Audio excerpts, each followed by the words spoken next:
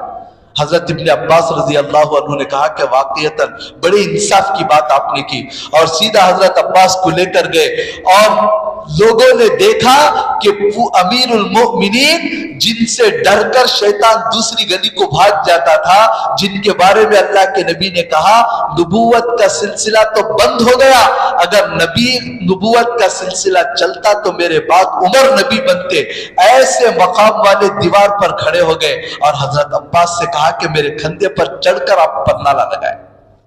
تو حضرت عباس چڑھ گئے، پرنالہ لگائے، اور اتر کر کہا کہ امیر المؤمنین یہ جو کچھ ہوا وہ صرف میرا حق اصول کرنے کے لیے میں نے کیا تھا، میرا حق اصول ہو گیا، آپ انصاف پسند بادشاہ ہیں، آپ نے بالکل انصاف کیا، اب آپ میری بات سن لیں، اب یہ جو جتنا مکان ہے میں اللہ کے لیے وقف کرتا ہوں، اس مکان کو لے کر آپ توڑ کر سب حصہ مسجد کے اندر شامل کر دیں۔ دیکھیں کیا انصاف کا عالم تھا صحابہ اکرام کے اندر، یہ ایک نہیں سینکڑوں واقعات مل جائیں گے۔ تو اس آیت کے اندر جو آیت میں نے پڑھی پھر دوبارہ پڑھتا ہوں، ان اللہ یأمر بالعدل والاحسان وایتاء ذی القربى وینہی عن الفحشاء والمنکر والبغی۔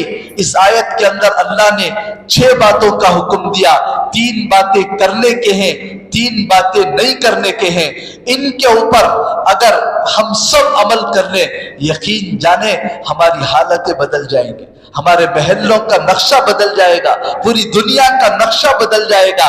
اسی لیے تاکید کے ساتھ اس آیت کو جو ہے جمعہ کے خطبوں کے اندر پڑھا جاتا ہے، عید کے خطبوں کے اندر پڑھا جاتا ہے، تو اس کا سب سے پہلا پیغام عدل و انصاف تھا۔ اور بھی 5 باتیں ہیں، تفصیل سے انشاءاللہ پھر اگلے جمعہ اسی موضوع کے اوپر بیان ہوگا۔ آج کے اس جمعہ میں جو پہلا حکم ہم کو ملا ہے انصاف، انصاف، اس پیغام کو ہم لے کر جائیں، ارادہ کر کر جائیں کہ انشاءاللہ ہم اپنی زندگی انصاف کے ساتھ گزاریں گے، سب کے ساتھ انصاف، چاہے ماں باپ ہو، چاہے رشتہ دار ہو، چاہے اجنبی ہو، چاہے اپنے ہو، چاہے غیر ہو، سب کے ساتھ انصاف کا معاملہ، جو انصاف ہے اس کے اوپر یہ چیز ہے جو لوگوں کو اسلام کے قریب کرے گی، دلوں کے اندر محبت پیدا کرے گی، امن، اتحاد، پیار، اور صحابہ کرام کے اندر جو صفات تھے وہ صفات اپنے ہمارے اندر کے اندر بھی پیدا ہو جائے گی۔ اللہ ہم سب کو سنی ہوئی باتوں پر عمل کرنے کی توفیق عطا